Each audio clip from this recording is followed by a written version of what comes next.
안녕하세요. 김재화 말글TV입니다. 오늘 저희 채널에서는 조금 특별한 주제를 한번 다뤄볼까 합니다. 누구나 죽게 돼 있습니다.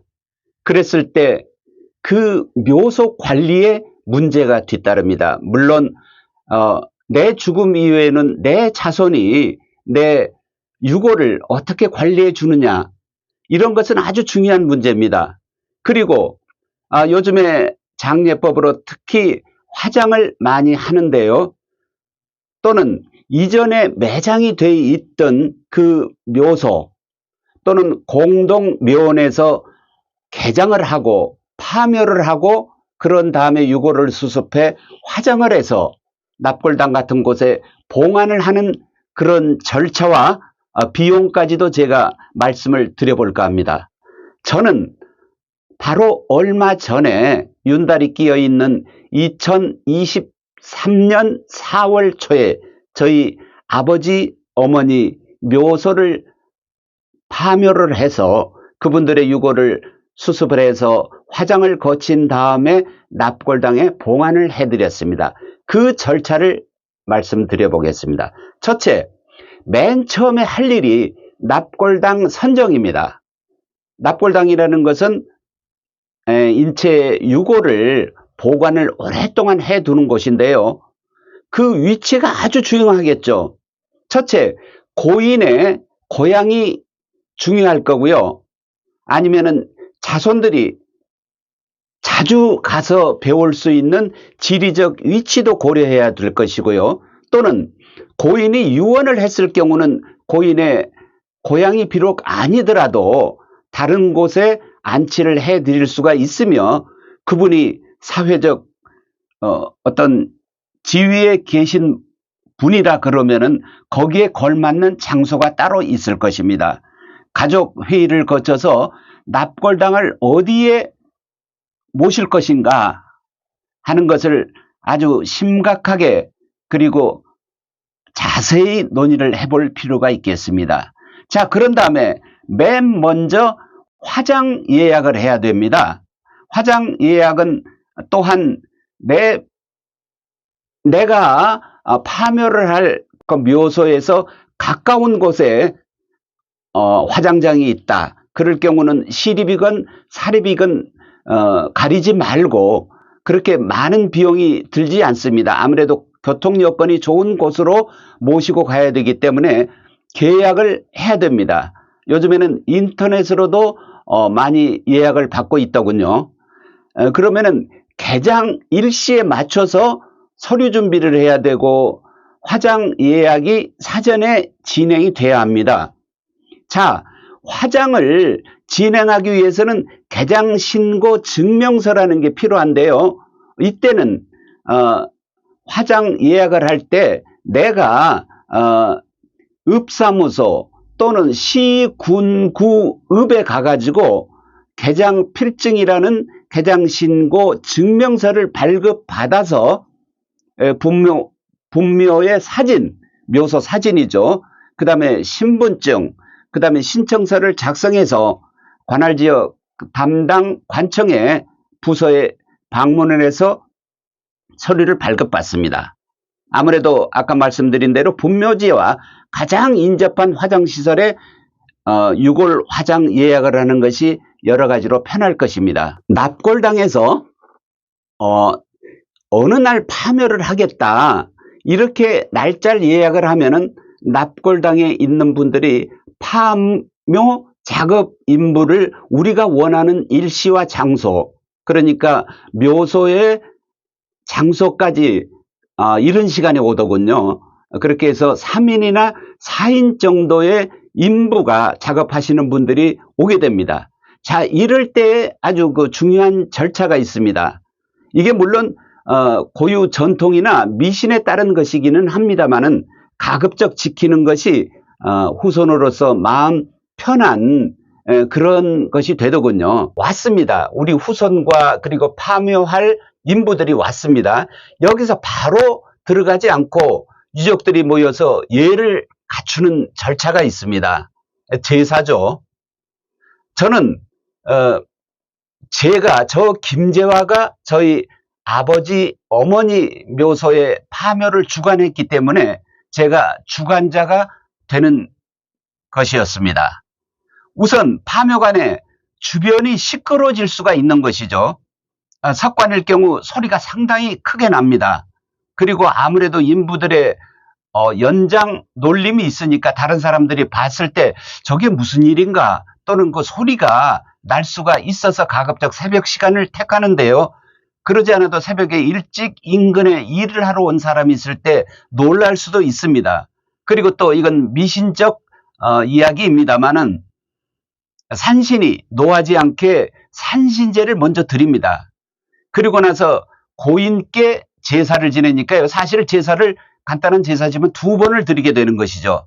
우선 아버님, 어머님 또는 할아버지, 할머님 다른 곳으로 모시기 위해서 개장을 해드리겠습니다. 놀라지 마세요. 이런 축문을 읽고 참석한 후손들이, 유족들이 절을 2번 하면서 넋을 일단 위로한 다음에 파묘에 들어가는 것입니다. 이제 본격적으로 묘를 파는 파묘가 진행됩니다. 바로 곡경이나 다른 연장을 쓸 게 아니라 주관자, 저는 제가 외쳤습니다. 파묘! 파묘! 파묘! 파묘! 하고 큰 소리로 파묘를 4번 외치도록 되어 있습니다.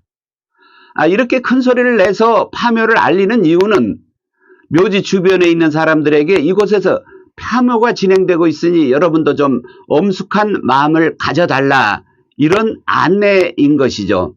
비록 그 토속 신앙에 불과한 것이지만은 예로부터 형해 왔던 우리의 관습이니까 오늘날에도 이런 모습을 띠고 어렵지 않게 지금 모습이 보이고 있죠. 이분들처럼 바로 쉽게 땅을 파더군요. 자, 그러다 보면 한참 들어가다 보면은 이때부터 마음이 숙연해집니다. 아버지, 어머니 또는 할아버지, 할머니의 육체가 계시는 곳에 맨 처음에 명정이 보입니다. 빨간색이죠. 눈에 잘 띄는 빨간색 명정인데 대개 비단으로 되어 있어서 수십 년이 지나도 썩지를 않습니다. 그때 내 부모님을 만난 것 같은 아주 반가운 마음이 듭니다. 고인의 이름표를 봤으니 얼마나 반갑겠습니까? 훗날 이 분묘가 만일 연고자를 찾기 힘들어졌을 때 이 명정을 가지고 조상과 그리고 고인이 누군가, 그리고 후손, 유족들이 누군가 파악할 수도 있는 것입니다. 자, 명정을 걷어내면은 나무관용은 대부분 썩어서 없고요. 저희 같은 경우는 지금 보시는 대로 석관을 했었습니다. 그래서 석관, 돌로 맞춰서 만든 관이 보입니다. 그때 광중 안으로, 광중이라는 말은 묘소 안이라는 것이죠. 흙이 떨어져서 만일 고인 유골 수습에 유골이 다시 덮이는 경우가 생기지 않도록 주변 흙을 찬찬히 걷어내고 조심스럽게 걷어내고 개관, 드디어 이제 유골 수습 단계에 왔습니다. 저기 보이는 저 유골이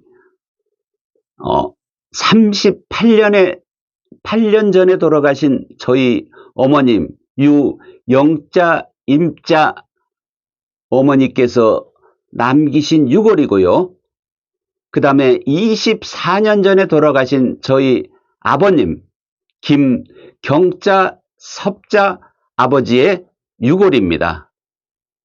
자, 신체 살은 모두 썩어서 땅속으로 이미 스며들었습니다.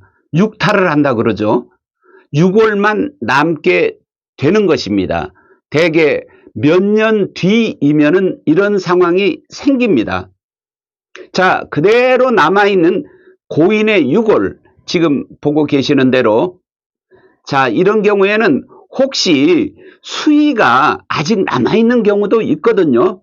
그런 경우는 수의를 고이 벗겨드려야 합니다. 그런 다음에 유골이 조금이라도 소실되지 않도록 잘 순서에 맞춰서 꺼내서 수습을 하는 것입니다. 그 다음에 그 파묘 인부들이 가지고 온 이장관이 있습니다. 대개 나무관이기도 하고요. 종이 박스이기도 합니다. 하얗게 지금 저희 아버지 어머니 이장함이 바로 옆에 보입니다. 거기에 두 분을 찬찬히 넣어서 모신 다음에 단단히 매듭을 지어서 화장장으로 옮겨갈 운구할 준비를 합니다. 첫 초상을 치를 때 시신, 아버지, 어머니, 조상님들의 시신을 모시고 장지로 갔을 때처럼 장의차를 이용하기도 합니다만은 저희들은 픽업 트럭이 있었기 때문에 저희 가족 모두가 픽업 트럭에 타고 조심스럽게 유골을 모셨습니다. 그래서 운구를 해서 화장장으로 갔습니다. 저희 그 분묘는 전라남도 구례군 구례읍 봉서리에 위치하고 있어서 그곳에서 가장 가까운 곳이 순천, 전남 순천시에 있는 시립화장장이거든요. 그쪽으로 향했습니다. 이때 차 안에서 가족들은 편안한 안도감을 갖고 고인들의 함께 있었던 추억을 얘기하는 곳으로 화장장까지 가게 됐습니다. 자, 화장장에 가서는 화장을 하겠다고 미리 관청에서 신고한 화장 필증의 그 서류, 바로 이겁니다. 이거를 화장장에다 제출하면서 유골과 절차가 간편합니다. 물론 그 순서대로 진행을 합니다만은 저희 같은 경우는 약 1시간 정도가 걸렸거든요. 그러니까 짧게는 1시간, 길게는 4시간, 5시간 정도 그 순서대로 화장 절차를 거치는 시간을 화장장에서 가족들이 쉴 수 있는 곳에 쉬면서 시간을 보내야 합니다. 자, 그런 다음에 화장을 다 마쳤고 그 다음에 이렇게 아버님, 어머님의 뼛가루가 그 유골이 이렇게 돼서 나왔습니다. 화장장에서 다 마쳤노라고 연락을 하게 되면은 가서 인수를 받아야 됩니다. 자, 그런 다음에는 애초에 맨 처음에 계약을 했던 그 납골당으로 다시 모시고 가야 됩니다. 저희 같은 경우는 지금 보세요. 아주 아름다운 섬진강 길 따라서 있는 전라남도 구례군 구례읍 계살리 지역에 위치한 하늘공원 세심사라는 곳으로 옮겼습니다. 그곳에서 어머니 아버지를 영원히 주무시게 해드릴 요랑으로 그쪽으로 정했습니다. 자, 거기 도착하게 되면은 그 납골당 직원들이 정중하게 예를 갖춰서 우리가 모시고 온 유골함을 받아서 그 다음에 다시 그 재래장으로 옮겨드립니다. 그 재래장은 종교의식으로도 진행할 수가 있고 우리 그 전통 유교 형식으로도 진행할 수가 있는데 저희들은 저희 가족 모두는 기독교인들이지만은 그래도 간소한 기본 전통 제사 예를 갖췄습니다. 자, 그런 다음에 두 분께 고했죠. 어머님, 아버님, 그동안 산속에서 외롭게 계시다가 더욱더 친구들이 많은 이곳으로 이사를 해드렸습니다. 그러니까 깊은 산골 단독주택에서 시설이 좋은 아파트로 옮긴 셈이죠.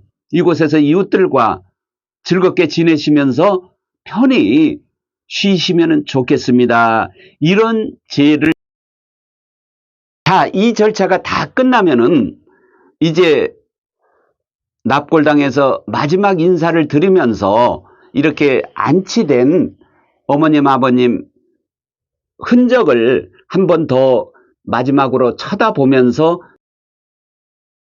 저희 같은 경우는 고향이 전라남도 구례입니다마는 아버님은 사실 경상남도 산청이 고향이셨죠. 그런 분이 전라도 땅에 오셔가지고 오랫동안 사시다가 나는 이곳에 묻히겠다 이런 말씀을 생전에 제게 하셨습니다. 그래서 제가 이곳에 영원히 여기에 따르는 그 비용은 영상물 군데군데다가 미리 제가 그 절차를 표로 해서 넣어 드렸으니까요. 필요하시고 혹시 궁금한 점 있으시거든 댓글 달아주시면은 제가 또 추가로 설명해 드리겠습니다. 끝까지 시청해 주셔서 감사합니다.